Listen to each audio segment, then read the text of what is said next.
100 years is very exceptional. Exceptional things happen to an exceptional people. It is said that the real worth of a life is not how long it is lived, but the worth of the value it bequeaths. One man whose achievement remain a lesson to everyone that admires greatness, and in whom the Almighty God has restricted nothing good in, Pa Akintola Williams. To him is God's grace in abundance. The defining moment early in my life was starting my own business as a chartered accountant in practice, and how I got to make two ends meet. That's principally the defining moment. I have, I know I have to struggle, and I did not expect help from any bank. No bank will lend a newly qualified accountant money. And I hope that that has changed. The defining moment early in my life was, how do I get clients?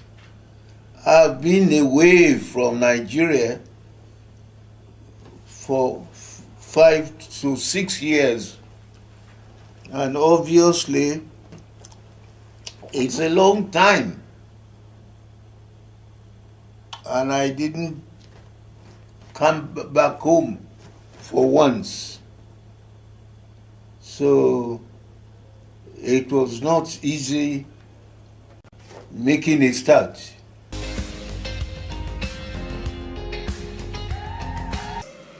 My biggest challenge principally was how to acquire businesses that will pay my own maintenance. It's been my long ambition to create something in the field of accountancy. And I did not regret being the first Nigerian to establish the firm of chartered accountancy. In line with this interview with Pa Akintola Williams to celebrate his 100 years birthday, as some of his friends to wish him and how they describe the person of Pa Akintola Williams. Sit back and watch. Professor Aya Oko Aya. I started hearing about him when I was still in school. That tells you how long ago he appeared on the Nigerian scene. But my real personal contact with him was when, around 1995, late Dr. Namjazi, first president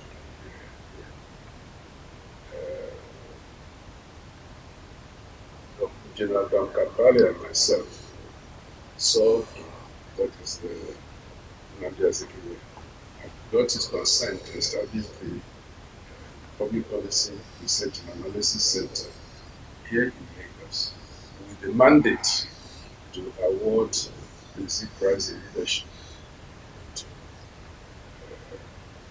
get his name associated with that, which he gave. And one of the early people that won that remarkable prize, which under my chairmanship at the time, not only Akintola Williams, but late Nyerere, late Mandela, and so on. But we won the prize. So it was an important prize. Of course, it is the way it is now. Let me say this. When we chose him as one of the pioneer winners of that, it was necessary to go and see him because he was noted for refusing all awards, chieftaincy, whatever. He has always refused to accept it.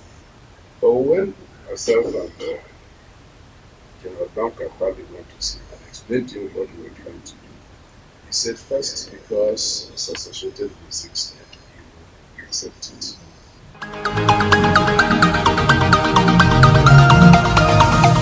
Professor Wale Omole, OFR. Pa Akintola Williams still remain the quintessential role model. As you can spend days and days describing attributes of great creation of God. It's one to be created well, it's another to sustain it. A number of people are talented. It's like Nigeria is talented. Where are we? But it's a man that is highly organized, go to his office in the morning as appropriate, and keeps time. Not only his office, all his programs.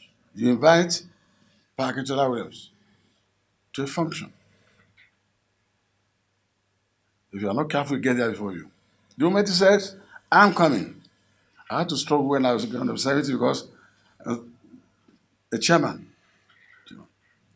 I had to, it was 6 o'clock dinner. I had to get there by 5 because it's very honorable. That, when you talk about honor, these are elements of honor, dignity. Because for him to get there before me at his 90s to chair his 70th birthday, that was a great honor for me. Then it would be such a disgrace for me for him to be there. He keeps his time so meticulously. Yes, professionally, the first accountant of his level in the continent, not in Nigeria, in the continent.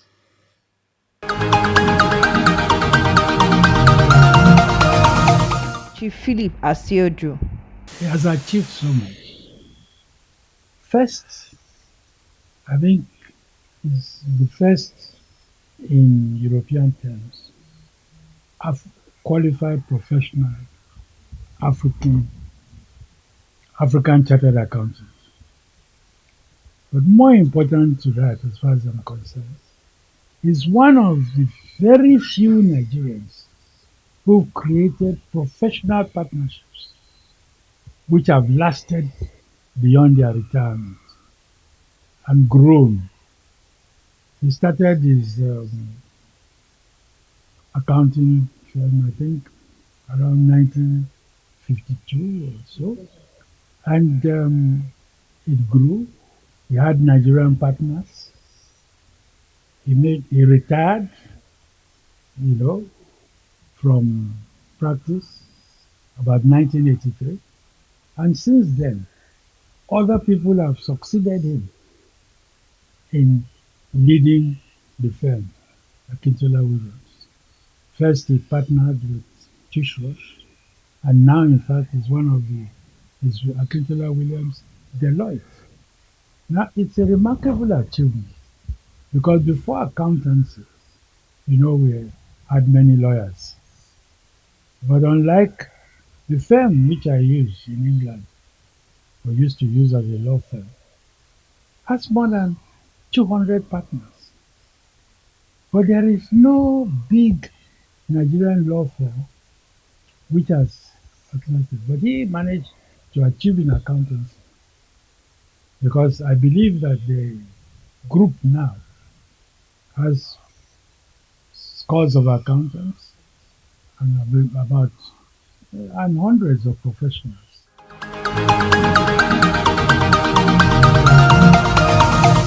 Chief Femi Olopade. Well, it's interesting that the old man has described me as a friend. I met him many years ago, but I became closer to him some 47 years ago when I became a member of the Metropolitan Club. And I've seen in him certain qualities and attributes which makes you feel proud that you are a Nigerian. His upbringing and background is clear in his way of doing things. His composure was first class.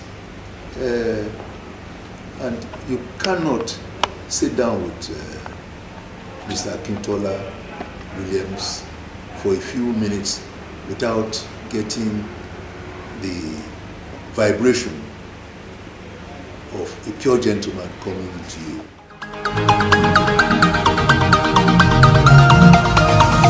Professor Giwa Osage. Well, Pa Akintola Williams is a household name in Nigeria. We know that you can't think of accountancy in Nigeria, even West Africa, without mentioning Pa Akintola Williams. He's a pioneer chartered accountant in Nigeria. We know, of course, that his younger brother was also a major player in the legal field, the late Chief F.R.A. Williams. Pa Akintola Williams is a very reassuring, reliable, stable person who you can ask for advice and he will tell you the truth. He never seems to be in a hurry to do anything, and yet he gets all his tasks done. He inspires confidence in his mentees and contemporaries, and he is showing by his longevity that you don't have to be abstinent in many things, that sometimes it pays you better to be a moderate. He is a moderate in many things. When he was younger, he did drink and socialize, but he wasn't somebody that you could say, oh, he's drinking all the time. He wasn't into that at all.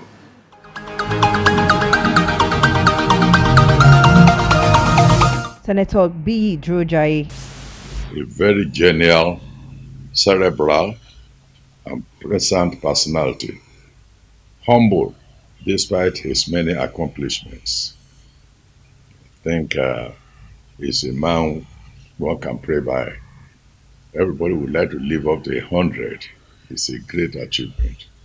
Apart from that, Papa Akintola came from a family that has been a blessing to Nigeria. An Egba family, the Williams family, that produced two, almost I would say two geniuses, professional leaders in two great professions in Nigeria, law and accountancy.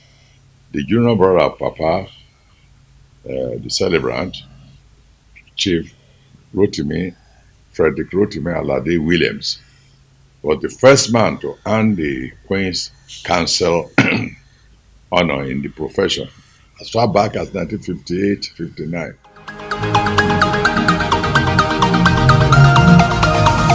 Chief Oprah Benson. He was a very good friend of my late husband, Otumati O.S. Benson. And at that time, we used to see him quite often. We used to visit each other. And I found Chief Akintola Williams, I found him at that time, and I know he still is, a very decent gentleman, a Nigerian of stature, someone who went into the profession that he really loved, that made so many contributions to that. And I think that as he has lived to be 100 years, what I would say in a few days' time, he must have been the type of person that God has placed his hand upon. I think that he has really lived a good life. He has contributed to the development of Nigeria in the profession, accounting profession, and I think there are not very many accountants today who will say that they have not heard of Chief Akintola Williams. I believe that as he continues to move on, no matter what his physical status might be, he has a mind that is quite good and positive towards this country, towards individuals. He has many friends, he has families, and I would wish all of them, all of them, all of them a very, very, very good life, which I think he has really started for them while he's on the ground here. My husband and him kept company all the time because as my husband got older, he visited the older friends himself, and all of them got together and talked to each other about this country in the early years, what they hope would happen, and things like that. So I think that he has lived a wonderful life, and I think Nigerians do appreciate him, including myself.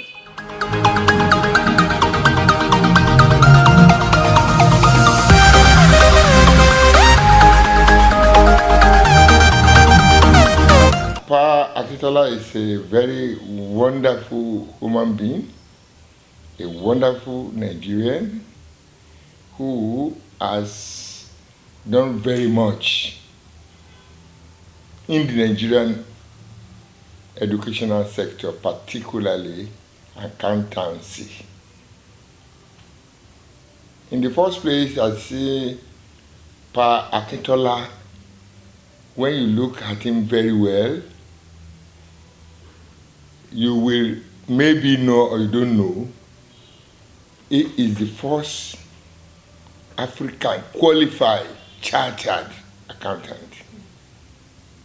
Pa is a pride to all Nigerians. And as I always tell people, if you have some dozens of Pa Akintola to manage the affairs of Nigeria, Nigeria will have been a paradise. Because Pa is very honest, dedicated, and his integrity is number one. So as far as Pa is concerned, I think it's a remarkably wonderful human being. So many things you can say about Pa Akintola.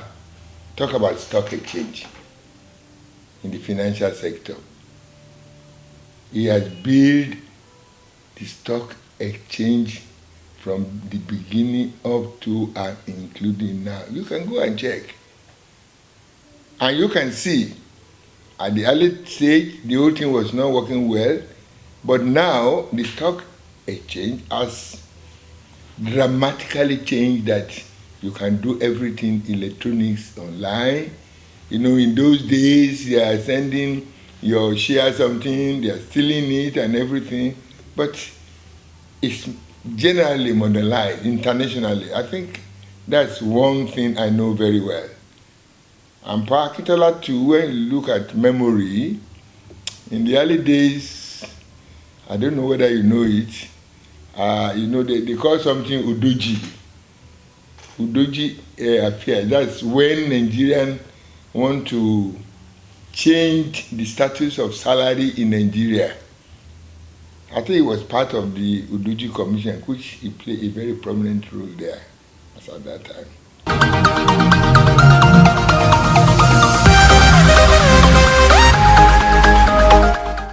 You see, people like Chief Akintola are very rare.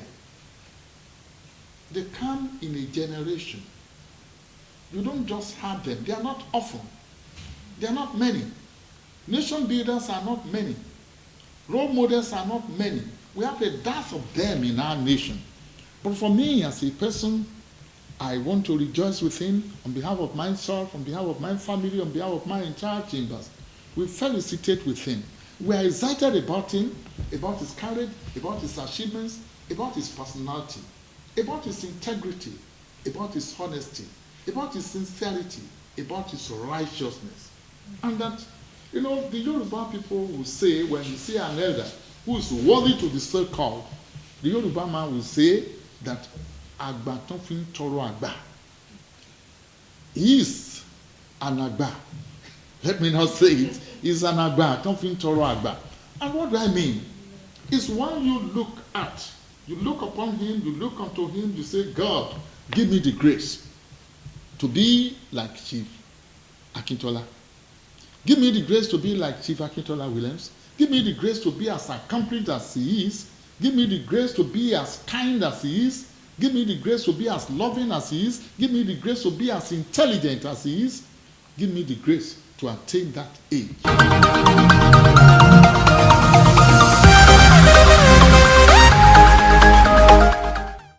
I would say that Mr. Akintola Williams has been a unique personality.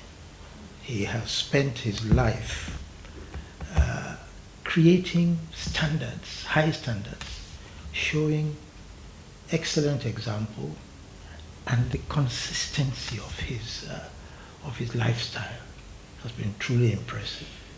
So at 100 years, all I can say is this is someone who has spent a very long time giving the best to his society.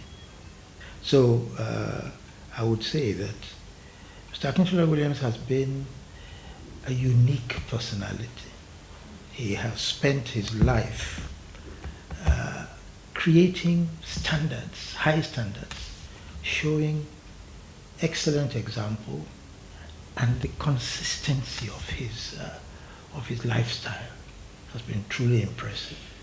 So at 100 years, all I can say is this is someone who has spent a very long time giving the best to his society.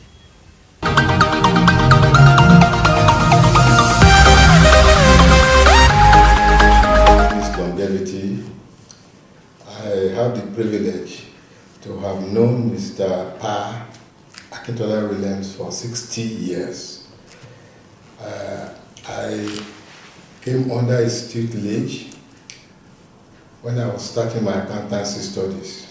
So my accountancy training was under the tutelage of Mr. Akintola Williams, starting at 11 Martin Street, Lagos, in February 1959. So in a way, I'm celebrating 60 years of association with Pa Akintola Williams. He is a man of excellence, a perfect gentleman, a thorough professional. I had the privilege that I came up through his tutelage, and it was a total training, not just in the professional training, also how we behave, how we comport ourselves, how we must not be late. Punctuality is primary to Pa Akintola Williams. Never be late for an assignment.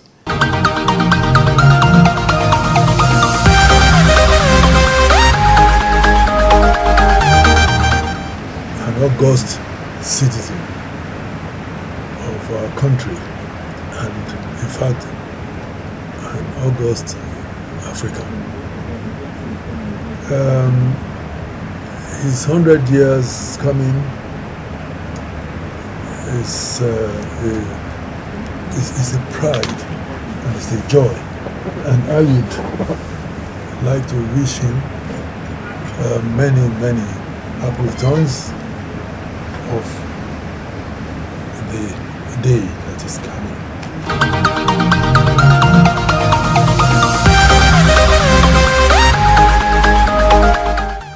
The one thing that first struck me about him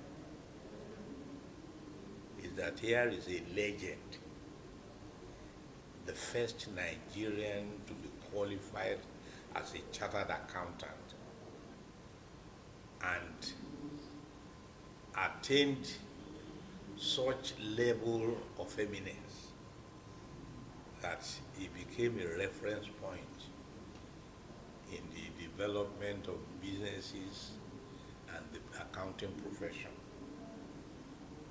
The first thing that struck me about him, ever before I met him, his big reputation and stature had always attracted me.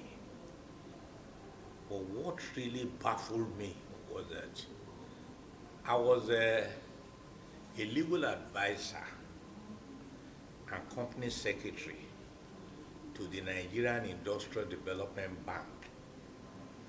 And we wanted to appoint a receiver manager for one of the companies that borrowed money from. Here is a man whom I call uncle. I should be the one who should go to him. But he drove himself to my home then in Apapa to come and consult with me. That really struck me. In those days, whether Nigerian, foreign, non-Nigerians are looking for accounting services, audit services, if you like to be frank, yeah.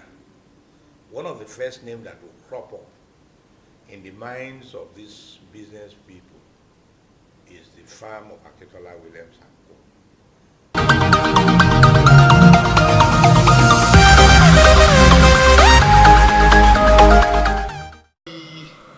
He used to serve on the Council of the Nigerian Stock Exchange, where I know he was one of the founding fathers.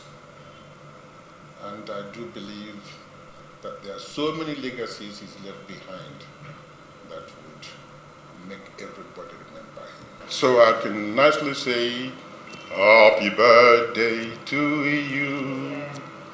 Happy birthday to you. Happy birthday, dear daddy. Happy birthday to you. We wish you long life in health and God's continued guidance.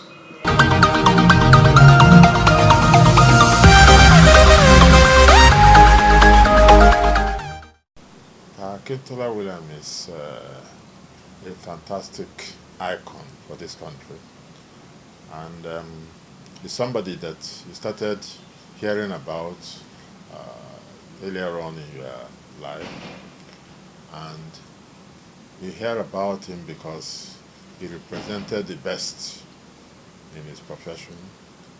He's a professional.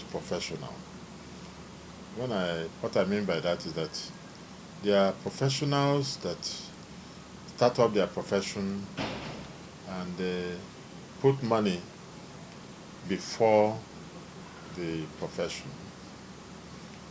There are people that start off their profession, when they make money, they now divert their interests, either become political, they get into politics in order to become famous. But this is a man that has stuck to his profession, purely his profession, dedicated his life to his profession, and made it tick.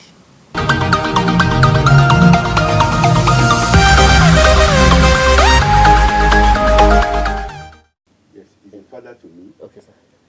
Like to many others, like Senior Bode Emmanuel,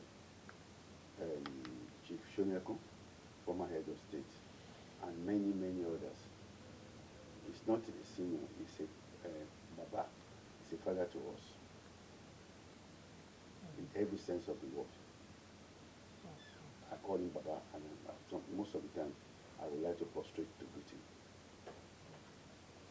He mentored a lot of people, particularly people like my senior brother, Bode Emmanuel. He was, as a chartered accountant, Many people know him to be one of the original, one of the earliest chartered accountants who performed very well in this country. And also, he was an older man, and that Pa Akintola Williams is synonymous with accounting education and seniority in this country.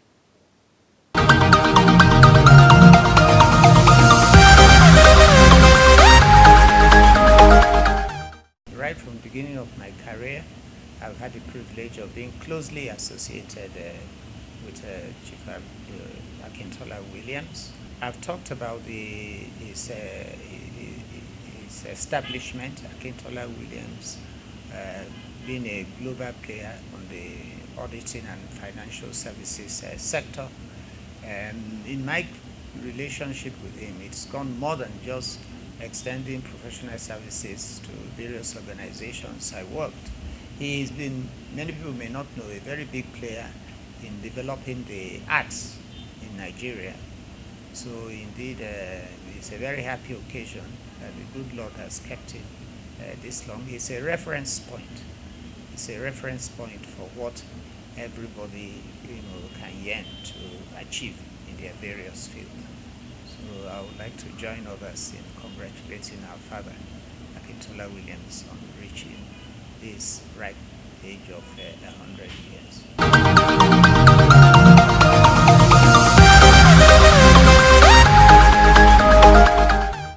Likes quality,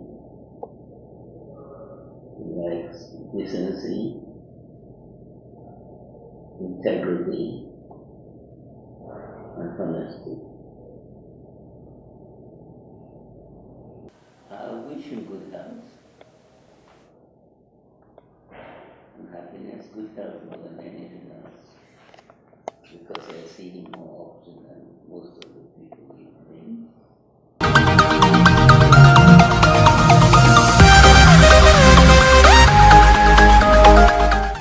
A foremost African chartered accountant,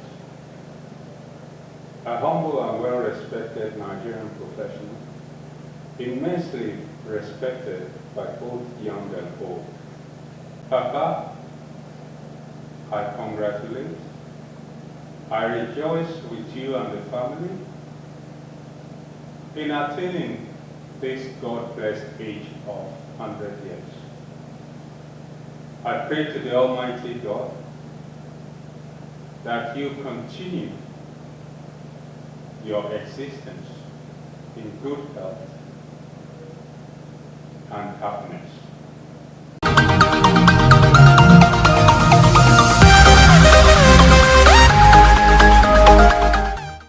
Akintola Williams is an exceptional human being, and I think he's a typical specimen of what God had wanted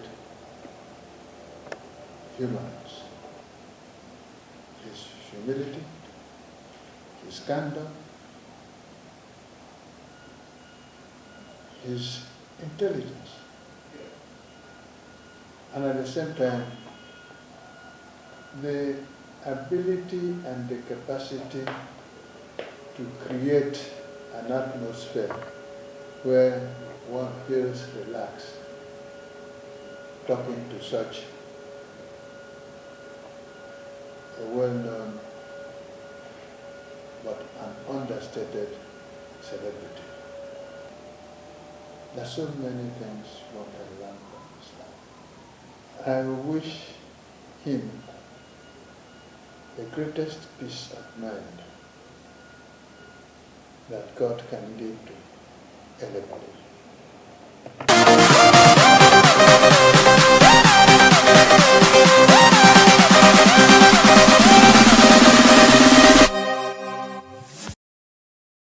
They say health is wealth.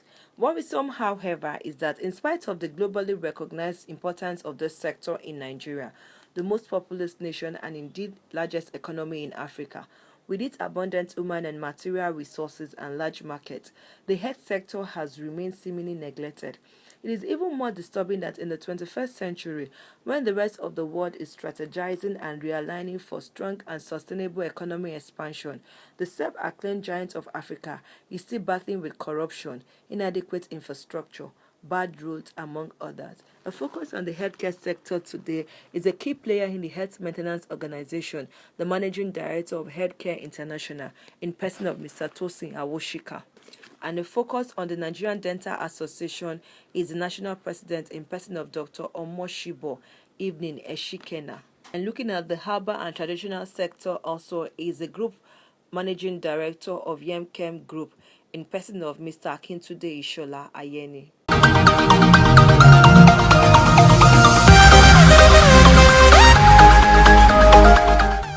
We're trying to create greater awareness to the man on the street for him to be able to understand that it's better for him to have a health plan.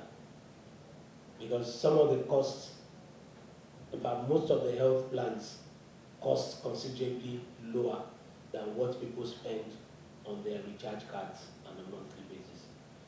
And that's the message we're trying to sell out to people, for them to understand that when you have a health plan, it makes it easier for you. You know, it takes away the pressure. Unfortunately, a lot of times you have a lot of people, like I said at the beginning, running into the hospital only when those conditions have become very critical.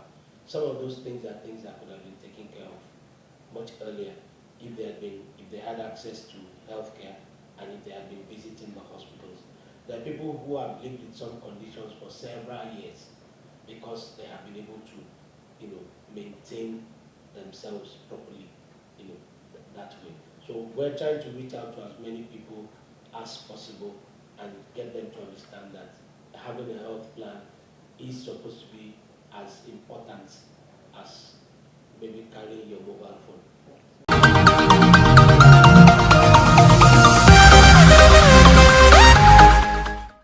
We want to intensify efforts along that line.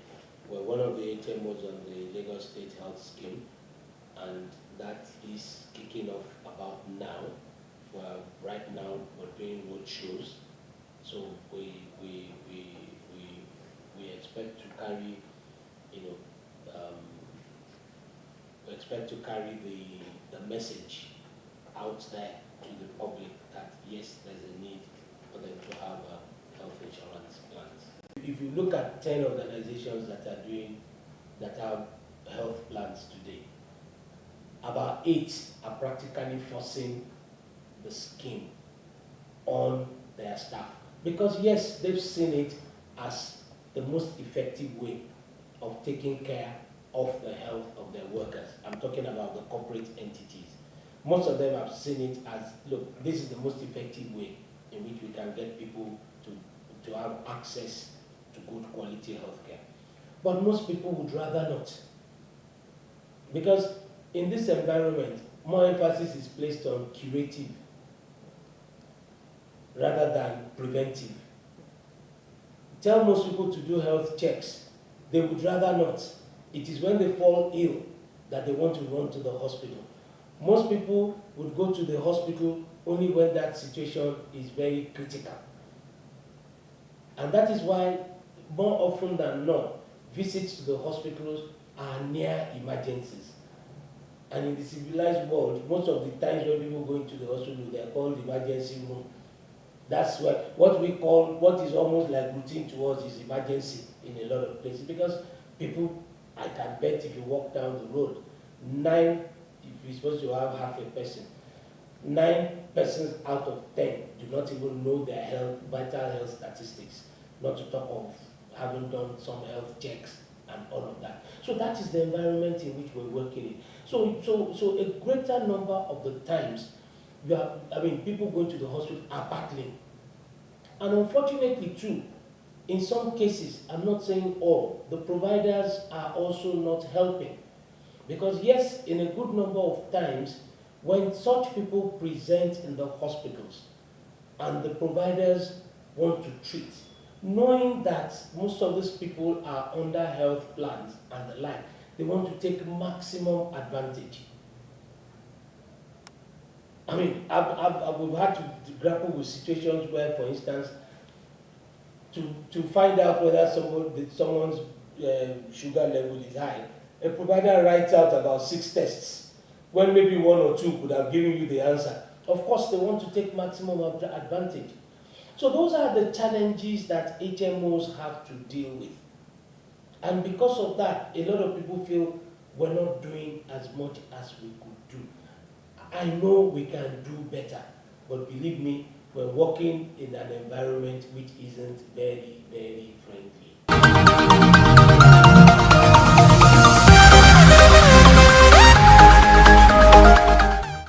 Look, let me say something. Let me give an example which I think will be easiest. One, we're called middlemen. A terminology I find very absurd, but good enough. Middlemen, because other than the NHIS, 100% of clients that visit hospitals have been sourced and marketed by HMOs. So please, where is the middleman? I am the one who has gone to look for these clients. I am passing them on to the hospital to receive care. That does not make me a middleman. The hospitals were there prior to my going to market these people. Why didn't the hospitals go there?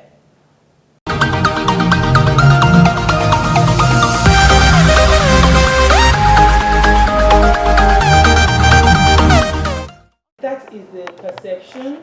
People run away from the dentist because they think everything about the dentist is extraction.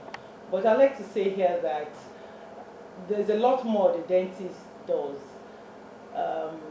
It's only when there's no early report to the dentist that will now result in the tooth getting badly broken down and will now bring about the initial fear of the person from visiting the dentist.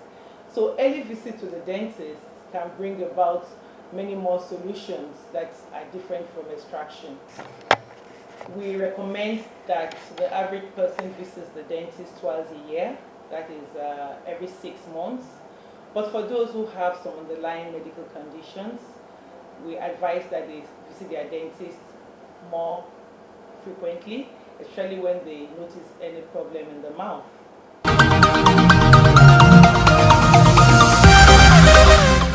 There's a lot of improvement in the awareness of oral health care in Nigeria as it is presently as compared to the past. People readily go to the dental clinic with a view of wanting to clean their teeth, unlike in the past. And in Nigeria, I must say that we are also doing fairly well with oral hygiene care. People brush once a day.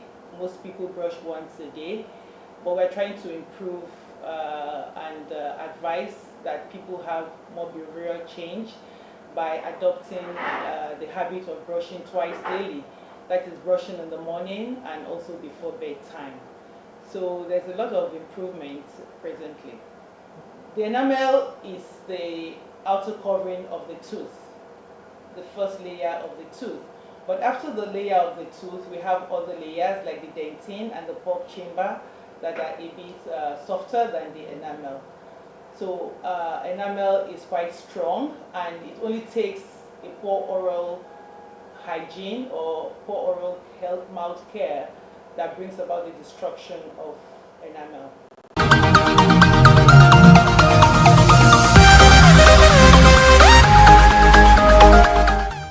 Traditional medicine has come to stay in Nigeria as a country, but the fact that people are now conscious of their health, and secondly, people prefer to use natural medicine because of the less side effects in the body system. And if you look at it very well now, you will see that there are a lot of people in the practice now. We have a lot of herbal practitioners now in Nigeria, for the fact that people are so much interested in the use of the natural medicine in Nigeria. That is why, if you look at it globally, It's not only in Nigeria, but globally we see that the whole world are very keen about using the word natural medicine or natural products. But in the case of the natural medicine, it is very, number one, it's affordable, it's not much expensive, then it's accessible, and it works, although gradually in the body system, but the side effect is very, very less. Even at times, the side effect is even zero, is at zero level. So, and that is why people are very much interested in using natural medicine. It's not even natural medicine, even natural products generally, because people are very much in using something that is of no less side effect. Professor Lambo, during his time, said that an African disease needs African medicine.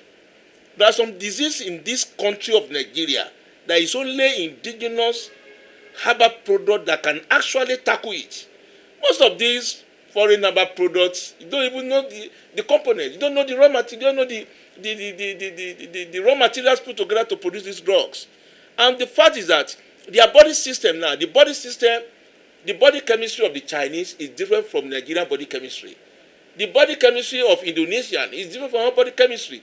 But they use the word from because it's imported. You see, that mentality of Nigerians towards our own indigenous herbal products is still very bad. And that is why the economy of this country is not developing.